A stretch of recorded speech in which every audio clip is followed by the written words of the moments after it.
put it in my I see, and then you can put in your own takeaway container. Right. I see. Yeah. But I don't think Whole Foods has plates, so... 4-minute walk away. I still hope that because there's big companies like Starbucks that are charging We're supposed to go over to containers. Oh, they do? You can bring your own container. Just like probably, yeah. Oh, interesting. So it's a mix. Before we get there, I'd like to maybe welcome by our now last Apple Fees panel. has We are changed so lucky to have these folks. And also lucky to have Chris Cochran. He's the executive director of Fed, which is an organization fully dedicated to based organization I'm proud to be on board of.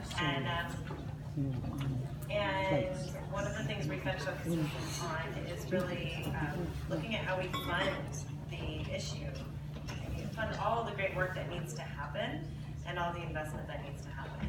It's been a really exciting time, actually, in how much investment has come into this space in recent times, and I will let Chris to tell you more about that and our really awesome thing. Great, welcome to Financing the Change and the last thing between you and Cocktailware. I'm really excited about our panel.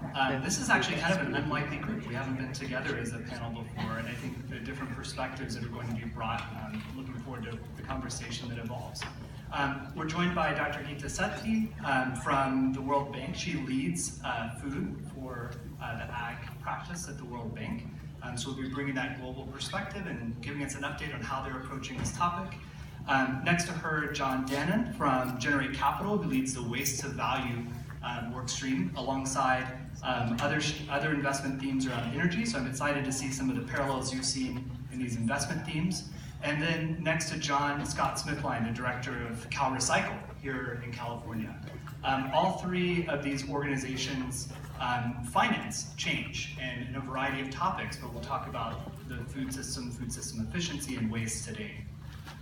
I'll give a few framing remarks, and then I'll have each of the panelists give some opening remarks. We have some fun Q&A. I also loved what happened last panel, which as you have questions, I'd love you to signal with your hand, and we'll try to make this interactive and engaging. Overall, we talked about the tie between food waste and climate. I think one of the challenges actually in this space is that food waste is not an issue. Food waste is a strategy that has many issues it affects, including climate.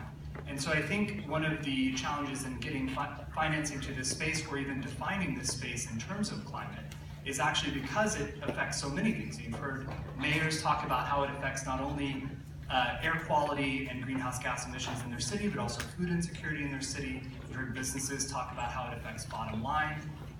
But it's a multi-benefit strategy that we're really talking about rather than an issue area in and of itself. One of the things I love about this topic is in the context of GCAS, I think the mentality is in part a defensive mentality right now. How do we protect some of the progress we've made in the climate agenda over the past several years? What I love about this topic is this is a topic where we can play offense. There is such widespread support and economic incentives across a broad range of stakeholders, including the different stakeholder groups and also different political parties, that this is a place where we can accelerate progress, even in the near term. ReFed wrote a roadmap, and we really looked at the economics and data behind not only the problem, but the solutions, and focused on cost-effective and scalable solutions to reduce food waste in the US by 20%. That's going to require an $18 billion investment, but will generate a $100 billion economic return. So we'll start framing not only the US context, we'll get local, and we'll also talk about the global context. But financing is a really important supply-side mechanism to meet the demand that's created by the policy environments and by the food businesses we just heard from. That investment is going into innovation, and we are tracking almost 500 innovators right now across the country and globe who are working to create dynamic solutions ranging from using artificial intelligence to prevent food waste and manage inventory, to using Uber for food donations, to turning food waste back into animal feed or waste to energy. We'll talk about some of those solutions, but they need financing. It comes from different sources, so we need not only private financing, but also public and philanthropic financing. One of the things I'm excited to talk about with the panel today is the interaction among those types of financing and some of the opportunities for partnership that we see. A couple of examples I wanted to bring forward. In the public sphere, we have major investment actually happening just through tax incentives. So food businesses are incentivized to donate based on the tax incentives that they get for doing that. That happens both at a federal and state level. There are also a number of grant programs, both through the Farm Bill and research through the Foundation for Food and Ag Research. We also have state-level grant programs, and so Scott leads one of the major, actually the largest state-level grant program in the US. But there are a number of those in states ranging from Massachusetts, where I know we have some stakeholders, to Tennessee, which doesn't have an organics landfill ban, but does have a grant program that's supporting food waste innovation in the space. We have seen philanthropic capital actually be highly catalytic in this space. And I'll give a few examples, but Rockefeller has made the largest commitment in this space to date at $130 million. We also have seen the Kroger Company Foundation step forward with a $10 million food waste and hunger innovation fund this past year. Then finally, we have private capital.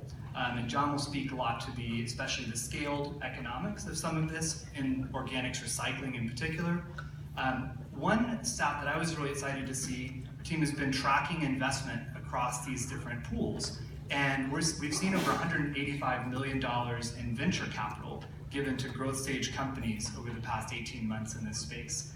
One example that I think brings some of this together, that some of you may have been following in the news, is Appeal Sciences. Appeal Sciences is based in Santa Barbara. They have developed a bio or plant-based coating that goes on the outside of produce items and keeps them fresh for 2 to 4 times as long as they would otherwise. What I think is really neat about this from a financing perspective, to bring to the connection together, is this started with PhD students from a public university, UC Santa Barbara. It then was funded by a Gates and Rockefeller grant early on to give it the research dollars it needed to develop its product, and most recently closed a $70 million round with major venture capital firms just down the road in the valley. So really excited to see some of the scale that's starting to take place, and also those connections of capital. So I'll ask each of the panelists to introduce themselves, their organization, and how they're engaged on food waste, and then we'll dive into some of our questions. Scott, I'd love to turn it over to you and hear about CalRecycle. Sure, thank you very much, Chris. My name is Scott Smithline. I'm the director of the Department of Resources, Recycling, and Recovery here in California, also known as CalRecycle. I want to thank these 4 sponsors for inviting us here today. And I have a number of my team here today who are really the programmatic folks who are making this happen. So I'm, on behalf of them and the Department of the State of California, we're just very thankful to be here today. So thank you for the invitation. In California, we have obviously a number of very aggressive climate goals. We have a goal to reduce emissions total 40% below 1990 levels by 2030. We have joined up to the PCC goal. We also have a goal pertinent here today to reduce methane emissions by the equivalent of 4 million metric tons on an annual basis by 2030. And so that's a methane reduction goal that's pertinent today as well.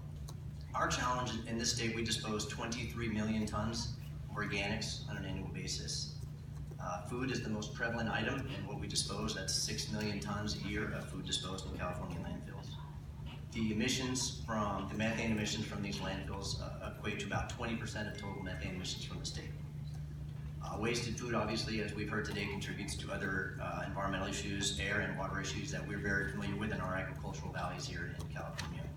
And wasted food, again, has been said many times today, is a huge missed opportunity to address food insecurity.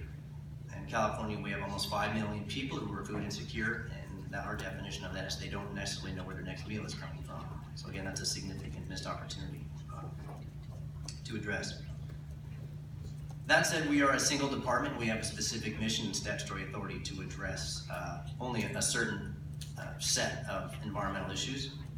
We're guided by our solid waste hierarchy. That's a statute, and that's may sound somewhat quaint, but we still use reduce, reuse, recycle, and it still works pretty well. As that translates to what we're talking about here today, reduce is really upstream food waste prevention. Reuse is really can translate loosely into food rescue, and recovery is recycle is really the equivalent of food recovery in the form of composting and anaerobic digestion. We do have two specific grant programs in the department that we use to address these issues. We have Food Waste Prevention and Rescue Grant. That's pretty much, the name speaks for itself in terms of what its focus is. We also have more broad organics grant program, and that's designed to fund large-scale organics recycling infrastructure and capital investment for those facilities. To date, California has invested over $100 million through these two grant programs, and this year we were appropriated an additional $25 million that we'll expend through these two programs. In addition to our grant approach, we also have a very significant regulatory, a strong regulatory approach towards organics diversion in the state of California. We have a short-lived climate pollutant bill that was mentioned, SB 1383. That bill has a specific target requires us to develop regulations to reduce the disposal of organic waste by 75% by 2025. That is not an aspirational goal, that is a regulatory requirement that is passed and signed in the state of California. SB 1383 also has a specific call out, something that we've not addressed before or had the experience dealing with, to recover 20% of edible food in the state of California by 2025. So again, I know this is a financing panel and we're talking about financing investment, but I mentioned the regulatory component as well because it's been our experience that these work very well together. There are some components of the regulatory approach that directly support finance and investment. So that's hopefully a disciplined 3-minute introduction of the California approach. Geeta, we'd love to hear from the World Bank. Give us the global perspective, how the bank is thinking of this in terms of global issues it's addressing and also the opportunity you're seeing. Thank you, Chris. It's a real honor and a privilege to be here today. And I personally have learned a lot and seen the enthusiasm and passion. And it's been a very interesting and thoughtful couple of hours. But let me share with you a personal journey from my institution. We actually came very late to this party. We are a development institution working in 189 countries. And about a year ago, we've been hearing about losses and waste for a while, but hadn't engaged in it in a very structured, thoughtful, strategic manner at all. And the last 1 year, we started thinking about this seriously. And a couple of things stood out. First, that losses and waste has been on the policy agenda for the last 4 decades. And the world's flirted with it on and off every time there was a food price hike. And then as quickly disappears off the radar. We then looked into, which was interesting, we then looked into in terms of what the literature is saying and what is the economic thinking about understanding the drivers of losses and waste. And it was interesting to see how little has been written about food loss and waste in terms of what the drivers are, what's happened to the trajectory. Is it not interesting that for the last 4 decades, whether you are a US, UK, Mali, Azerbaijan, the numbers of losses have remained the same and haven't moved? So these are just some data points that I wanted to share with you while we were going through this journey in terms of defining and understanding what's happening to then figure out what needs investments or what needs government intervention or securing private finances. In the same world, and we've heard about it throughout the day today, throughout the last couple of hours, is half the world is either malnourished or going hungry. So for the longest time, food loss and waste was a moral and an ethical issue. We needed to feed the world. Food insecurity, vulnerability, and all of these things were put in the same sentence. But there is a bigger reason, and that's what got us as an institution right on top of this agenda and have made it really one of the pillars of our thinking for the next year at least. If truly we want to make our commitment to the world of 2 degrees or less, unless and until we do not figure out how to address the challenge of losses and waste, we will not be able to make it. There's been a lot of discussion on the waste side today and fantastic strides, but the developing world, which is where losses are happening, is always the sense one gets when one reads or thinks about it, and for the sake of brevity, please indulge me, is either it's an illiterate farmer or a careless consumer. We think there's a bigger incentive framework in play, which we know very little about. We do not really understand what's causing these losses. Why year after year, farmers are leaving half their tomatoes in the field? Is it just because there isn't infrastructure or adequate storage, or there is something more happening? And then if one kind of looks into the future of the 2030s and so on and so forth, with the climate vulnerability, with the climate, the frequency of climatic issues, and the risk mitigation that farmers will have to do, these numbers are going to go up. And then one then superimposes income growths in the world and larger middle income population coming forward. The shift towards a more a diet, less staples, more of meats and vegetables is going to make these numbers go up. And in the world where we are going to see more of water needs going up by 50% in 2030 and energy needs by 30%, and all of this happening in two big continents. I know it's a bit far from here where we've been hearing success stories, but Africa and South Asia by 2030 are going to see the biggest increases in urban population. If one kind of puts this context, it's unforgivable. Us as a development institution know so little about this. And it's for all of these reasons that we have made a big commitment that we really want to understand exactly what's driving this and where to intervene, how to intervene, to manage the losses from the farm to fork to landfill in our client countries. That's great. So thinking about the systems we have in place are designed perfectly to deliver the results that we have today.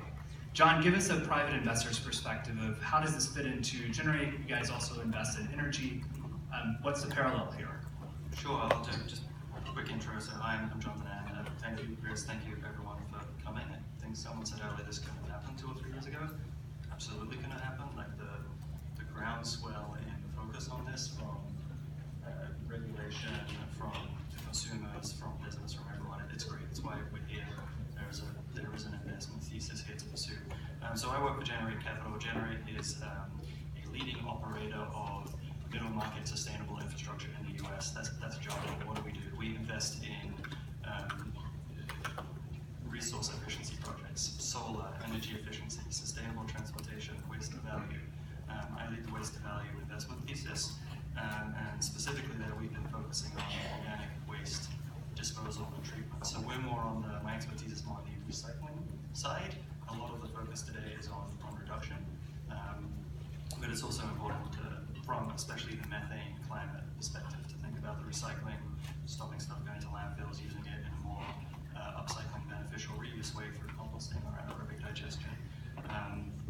Generate Capital was formed by its founders to basically prove that you can tackle large societal problems. Food waste is one of them. Greening our grid at a local, distributed, residential, commercial level is another. That you can do it as a private company and make attractive returns for investors versus and this is not said, I don't say this with any bias or anything, versus philanthropic capital that is not looking for that private sector. We're trying to make this a main private sector return. We're trying to make this a mainstream, every industry we go into, mainstream investable and be a bridge from proven technology but not quite broken into mainstream financeable market. So we have a bridge to real financeability as a company. So it means we're not venture capital, but we're not like a bank. We're that step in between, and that's what we do. That's a brief introduction. Why are we looking at food waste? What are our motivations? So it fits with our mission statement of tackling large societal problems. Why are we looking at it as an investment thesis and a place to spend our money? Because regulation, all the sort of northeast states, all the west coast states are now beginning to implement or have implemented but not yet enforced landfill diversion of organics. Lots of great incentives either through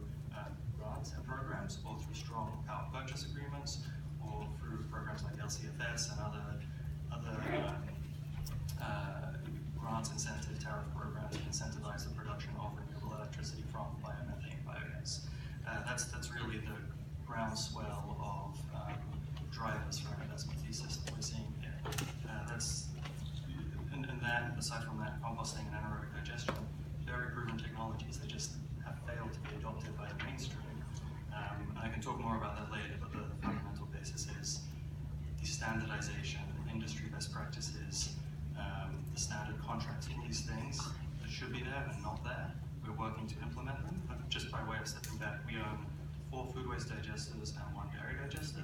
So we're one of the largest private investors in digesters in the US. Food waste digesters are generally a lot bigger, a lot more expensive, a lot larger. We're closing on 2 big ones in the next 4 weeks, and 4 more after that. So by the end of the year, we will absolutely be the biggest player in this space in the US. Deliberately, purposefully, that will allow us to then take the next step of reaching out to companies like Sodexo, reaching out to municipalities, and saying, hey, we've proven this, we've got the credibility, we can operate these things. It's been a big challenge this industry is needed to be faced, unfortunately. Let's take this to the next level. Let's get national partnerships on feedstock. Let's get regional partnerships with municipalities on how to actually build these things quickly, effectively, cheaply. Standardization is the key.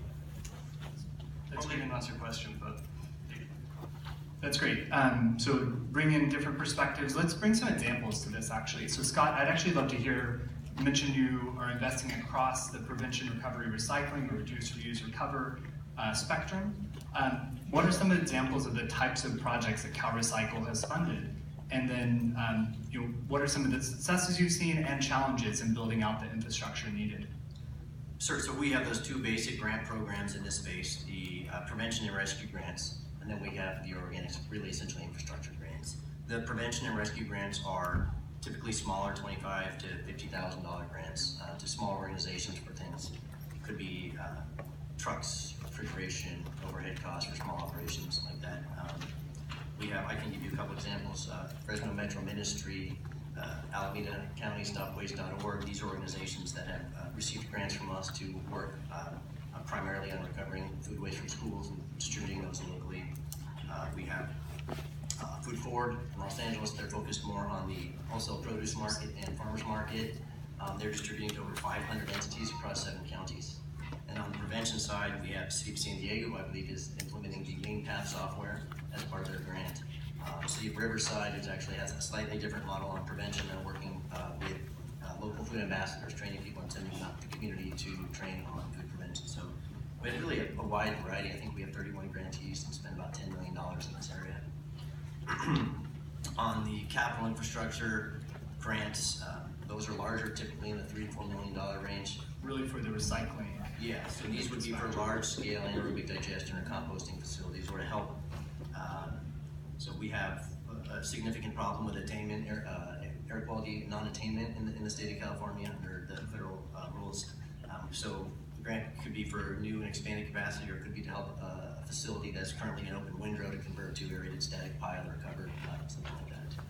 How much investment are you thinking is needed, and how much capacity? Just give us a scale of magnitude of where we're at today versus where we need to be. And I also love to go to John and ask the same question.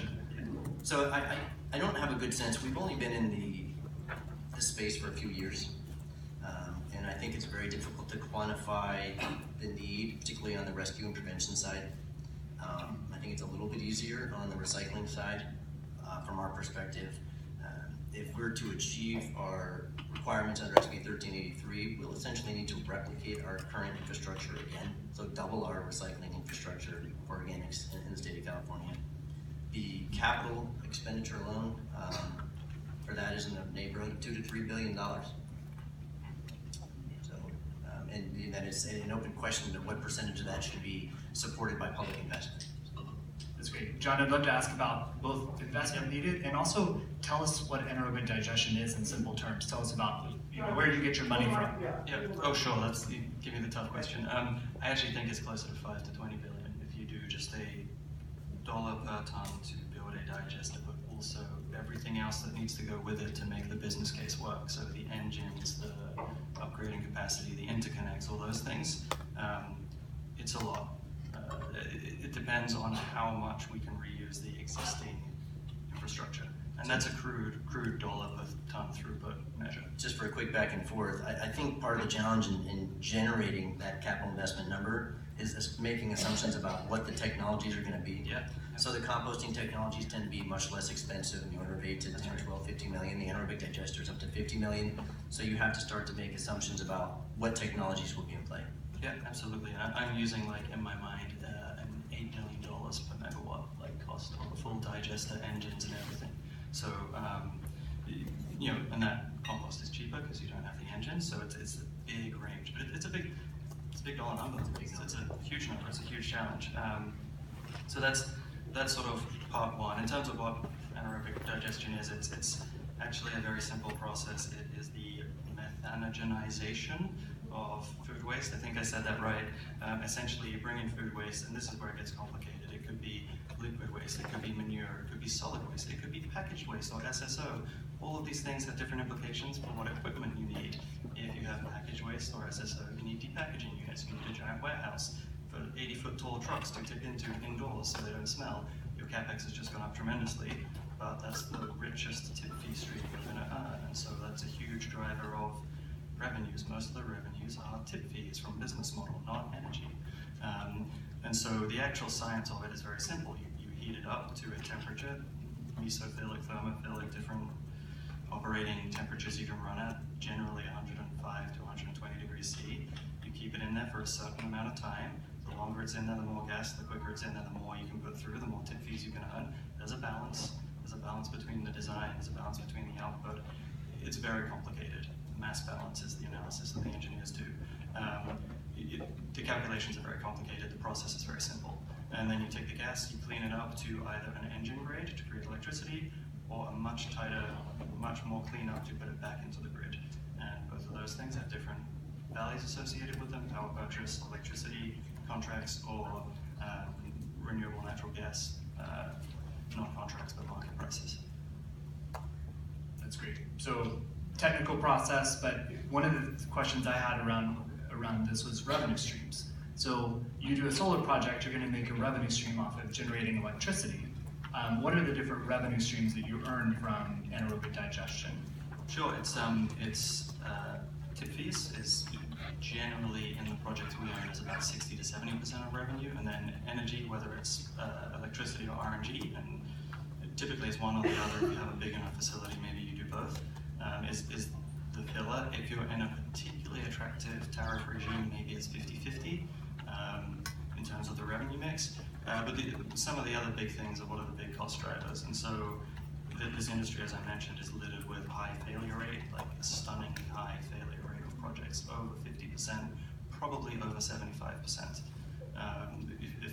It's such an untransparent industry, it is hard to tell. And that's the challenge for folks who are giving away grants and things, to make sure it's done in a disciplined way. It's a tough conundrum. But one of the biggest issues is getting rid of the digestate. So in this process, 100 gallons goes in, 90 gallons still comes out. It's inert, it's actually NPK rich, for those of you who know about sort of NPK values and land application. But it's hugely expensive to dispose of because it's not recognized as a fertilizer yet. It's a big issue, it's a huge problem for the industry. So we need some standards on that locally, nationally, statewide. Anywhere to begin would be good. There's a few folks working on that, but it's a big cost problem. So let me ask a couple more questions and we'll take a couple from the audience. Take us back to this idea of customization and tailorization by country, Geeta. So we talked about a very specific context here in California. It's probably applicable to a lot of places, the need for recycling infrastructure. But help us understand, why is customization important? And also, as we think about this link from food waste to climate, how does that play into some of the national goals that are out there around greenhouse gas reduction? You asked a question of what it would cost.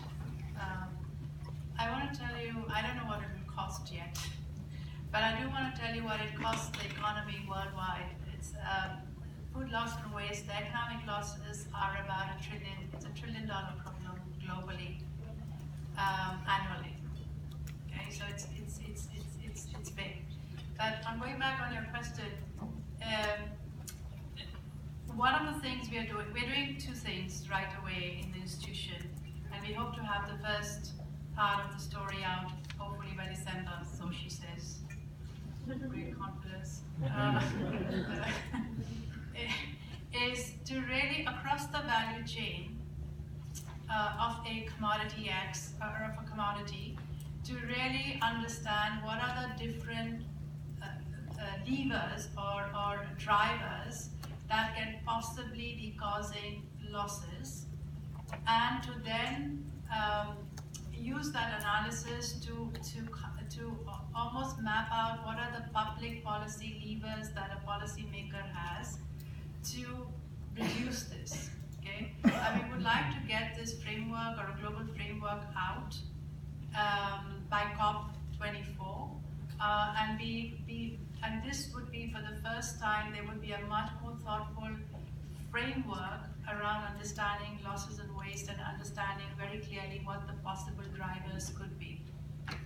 Having said that, we have 12 years to achieve the SDG 12.3, and that's not a lot of time. And so there is an urgency and ambition of action that's needed. In parallel, we want to do a heat map of countries, maybe 10 to 12, and that's the geographic story that you're asking, but really go after a commodity by commodity. It doesn't mean we take the entire food basket of a country. The problem has to be a little bit more manageable because it's a big problem. But take some of either the most important commodities because of the export potential or because its role in the GDP of the country, or because of labor force employed in the sector. But something like that, and then really understand exactly where the hotspots are, what needs what kind of intervention, whether it's just a public policy intervention or there needs to be management of the public space so the private sector can come in with solutions. And we want to do this we would like to do this in the next 6 to 7 months and be able to make it a lot more granular in terms of addressing the issue. All countries have nationally determined contributions, which is their commitment to address a world of 2 degrees or less or reduce the carbon emissions. Up to now, these commitments have been voluntary, but they become mandatory starting 2020 and then a reporting every 5 years, I think. The stock taking is happening now. 37, so making it an Africa story, and please indulge me. 37 of the 49 African countries have agriculture as one of the main pillars to address their emission story, both adaptation as well as the mitigation side. Could we not possibly have these countries unbundle this a little bit more thoughtfully rather than lumping an agriculture or a food sector into food loss and waste as a subsector, and then help with terms of what the domestic financing could be and what is the international support needed. Having said that, so that's also part of the game plan in parallel. So all of these processes are in parallel given we don't have time. So you mentioned the need for those partnerships, even from an international financing, World Bank, what's going to happen domestically, both from public and private sources. Scott and John, I'd love to hear from you, kind of final question here before closing comments, but how do you hope your form of capital, the CalRecycle grant program, and John, the bridge financing you talked about from Generate, how do we hope that those are connecting to other forms of capital as we build out a combination of capital towards this roadmap? Sure, yeah, and I'll just say we do most of our projects as 100% equity. When I was talking about a bridge, we're a bridge in the timeline of the evolution of a sector. Bridge financing is a technical term for a type of capital. Anyway, it references a short-term loan. So we actually invest in all of our projects 100% equity, so just wanted to lay that out. In terms of partners, there are so many. It's one of the challenges. So take a project, you have feedstock partners, plural. Ideally, you have one who brings all of it under contract, but you usually have many, and some of it's spot market. So we would love to work with all of the large corporates with their sustainability teams, now that we have a regional, almost national presence, to start getting national accounts that will really turbocharge the view of food waste recycling. There are municipalities. One of our plants in New York, we take New York City source-separated organics from New York City's source-separated organics collection program. We had to invest a tremendous amount of money, build this giant building, get this special equipment in. It's absolutely worth it. It's the highest tip fee we have in our whole fleet. And it's a great program. It's supporting a great program. So it's fantastic. Haulers. So what I mean by haulers is waste management and public services, the trash company community. They have an extremely important role to play, and their voice needs to be heard too. There are reasons because of the ways the industries work and everything else that they're not the guys building this, and because of the way their capital is structured as, publicly quoted stock. It's difficult for them to justify this $5 to $20 billion of investment to their shareholders. So they're a stakeholder for us too. Farmers, all of our projects have this digestate to get rid of. We get rid of it through land application until there's a better technology, which isn't here yet, but is coming. So we actually have contracts with farmers at all of our plants. We touch so many counterparties, and so that's this, to the point of this being a societal issue. I mean, it starts with food producers and food consumers, and it goes through all, the haulers, and then it goes to us as a disposal outlet, and then to farmers or the sewage system or wastewater treatment plants as the disposal of our digestate. We touch so many people, and we have employees who are extremely important too. I think I heard you say, what do we hope to accomplish with our grants? Is that kind of what you said?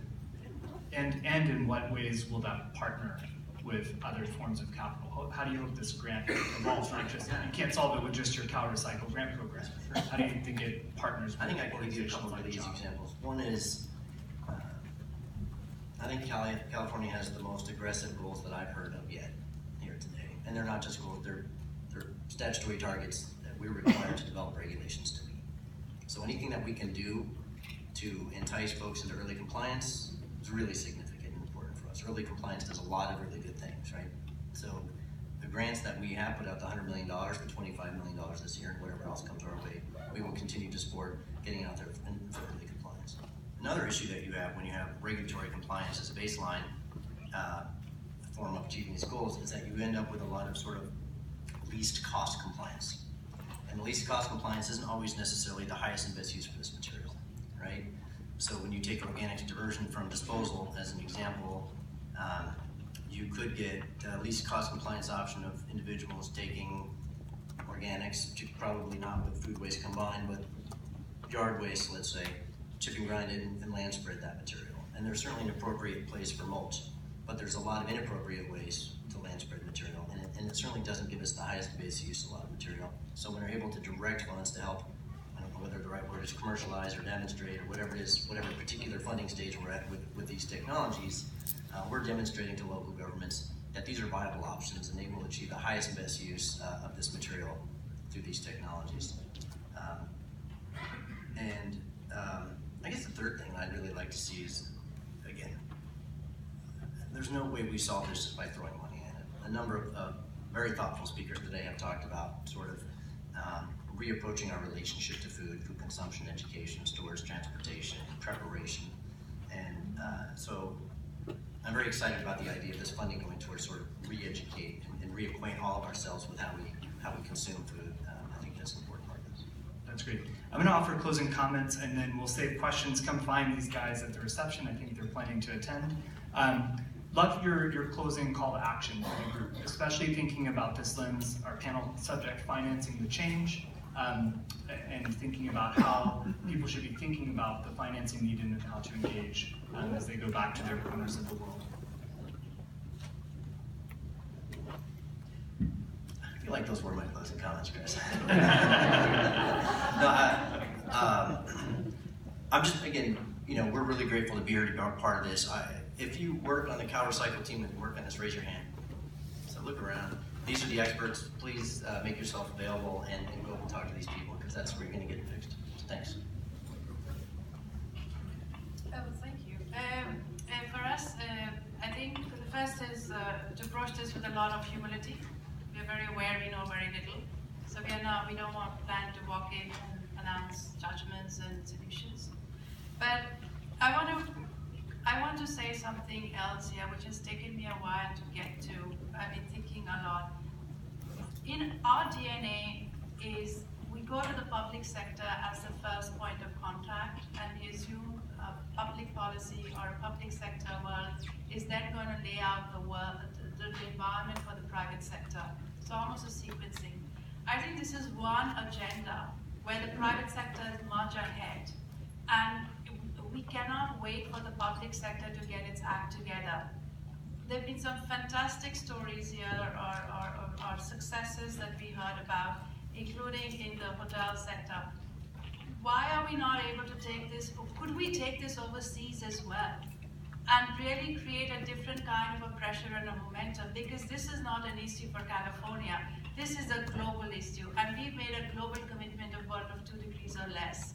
And so somehow we have to think beyond California, and that's my big plea, that let's collectively do this overseas as well, and the private sector to lead this dialogue. And let's give each other a year, and hope to have a lot more to say in about a year's time.